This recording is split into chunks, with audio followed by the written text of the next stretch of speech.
آخر وہ بھی انسان تھا اور اسے بھی آرام کا حق تھا، لیکن سردار کے حکم کے آگے کسی کی کیا مجال تھی جو ذرا بھی انکار کی جرت کر سکتا، کیونکہ حکم عدولی کی صورت میں سردار اس آدمی کی گردن اتار دیتا۔ لیکن کہتے ہیں نیند سولی پر بھی آ جاتی ہے، اور ہوا بھی وہی کہ وہ ڈاکو بھی خواب خرگوش کے مزے لینے لگا۔ فیروز کے لیے فرار ہونے کا بہت اچھا موقع تھا۔ وہ آہستہ آہستہ وہاں سے کھسکنے لگا۔ اچانک ایک بھیانک آواز سنائی دی، جس کو سن کر تمام ڈاکو بھی ہڑبڑا کر اٹھ بیٹھے اور گھبرا کر ادھر ادھر دیکھنے لگے۔ انہوں نے دیکھا درختوں کے اوپر دو بڑے بڑے آگ کے گولے روشن ہیں۔ یہ ایک بہت بڑی خوفناک بلا تھی جس کی آنکھیں انگاروں کی طرح روشن تھی۔ اچانک اس بلا نے منہ کھول کر پھر خوفناک آواز بلند کی۔ اس کے منہ کھلنے سے بہت سے شعلے اس کے منہ سے بلند ہوئے، جس سے آس پاس کے سوکھے درختوں میں آگ بھڑک اٹھی۔ اس دہشت ناک منظر کو دیکھ کر خوف کے مارے تمام ڈاکوؤں نے پانی میں چھلانگیں لگا دیں اور تیرتے ہوئے پار جا پہنچے، لیکن فیروز وہیں کھڑا رہا۔ خوف کے مارے اس کا بھی برا حال ہو رہا تھا، لیکن اس کی جوان مردی نے یہ گوارا نہ کیا کہ وہ بھاگ جائے۔ اس بلا کے منہ سے نکلتے ہوئے شعلوں کی وجہ سے اور کچھ درختوں کے جلنے کی وجہ سے آس پاس کا تمام علاقہ روشن ہو چکا تھا۔ اس روشنی کی وجہ سے بلا نے فیروز کو بھی دیکھ لیا۔ اس نے ہاتھ بڑھا کر فیروز کو اپنے پنجوں میں دبوچ کر اٹھا لیا۔ فیروز نے بہت ہاتھ پاؤں مارے، لیکن وہ بے بس تھا۔ اچانک کسی درخت کی بڑی ٹہنی ٹوٹ کر فیروز کے ہاتھ میں آ گئی۔ اس بلا نے جیسے ہی فیروز کو اپنے منہ کا نوالا بنانا چاہا تو فیروز نے پوری طاقت سے وہ ٹہنی اس بلا کی آنکھ پر دے ماری، جس سے اس کی آنکھ پھوٹ گئی اور اس میں سے سرخ رنگ کا لاوا بہہ نکلا۔ اس تکلیف کی وجہ سے وہ بلا ایک خوفناک چیخ کے ساتھ اچھلی، جس کی وجہ سے فیروز اس کے ہاتھ سے نکل کر اچھلتے ہوئے چشمے کے دوسرے کنارے کے قریب جا گرا اور گرتے ہی بے ہوش ہو گیا۔ اس جگہ دوسرے ڈاکو بھی موجود تھے۔ سردار نے جب فیروز کو پانی میں گرتے دیکھا تو وہ بھی پانی میں کود گیا اور فیروز کو اٹھا کر کنارے پر لے آیا۔ فیروز بے ہوش تھا اور وہ بلا چیختے ہوئے کہیں دور جا چکی تھی۔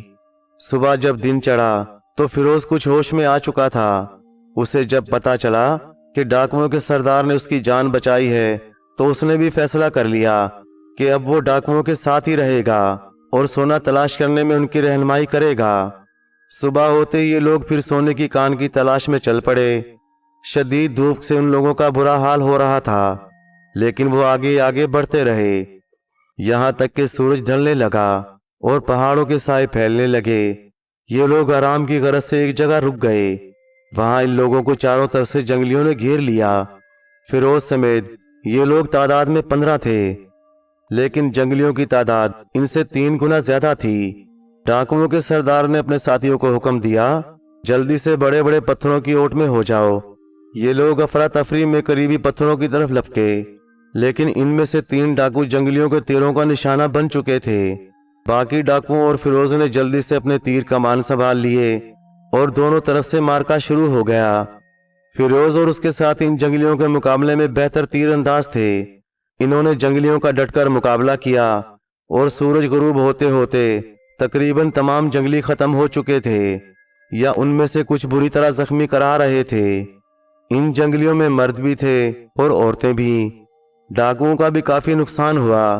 اب جب کہ یہ مورکا ختم ہو چکا تھا تو فیروز نے دیکھا اس کے ساتھیوں میں سردار سمیت صرف 5 ڈاکو زندہ بچے تھے۔ ڈاکوؤں کے سردار نے اپنے ساتھیوں سے کہا، آگے بڑھو اور دیکھو کہ کوئی جنگلی زندہ نہ بچا ہو۔ فیروز بھی ڈاکوؤں کے ساتھ آگے بڑھا۔ اب تک جو جنگلی بری طرح زخمی ہوئے تھے وہ بھی دم توڑ چکے تھے۔ اچانک فیروز نے کسی عورت کی چیخ سنی۔ اس نے پلٹ کر دیکھا، 2 ڈاکو ایک عورت کو بالوں سے گھسیٹتے ہوئے لا رہے تھے۔ یہ عورت شاید جان بچانے کے لیے کسی پتھر کے پیچھے چھپی ہوئی تھی۔ جب وہ ڈاکو اس جنگلی عورت کو لے کر قریب پہنچے تو فیروز نے دیکھا یہ جنگلی عورت بہت ہی خوبصورت لڑکی تھی، جس کو دیکھ کر یوں محسوس ہوتا تھا جیسے جنگلیوں کے بیس میں کوئی شہزادی ہو۔ فیروز کو اس پر رحم آ گیا اور اس نے ان ڈاکوؤں سے کہا وہ اس پر سختی نہ کریں، ویسے بھی یہ مردانگی نہ تھی۔ ڈاکوؤں کے سردار نے ڈاکوؤں کو حکم دیا کہ وہ اسے چھوڑ دیں۔ چونکہ اس لڑکی کے تمام ساتھی ختم ہو چکے تھے، اس لیے فیروز کے کہنے پر سردار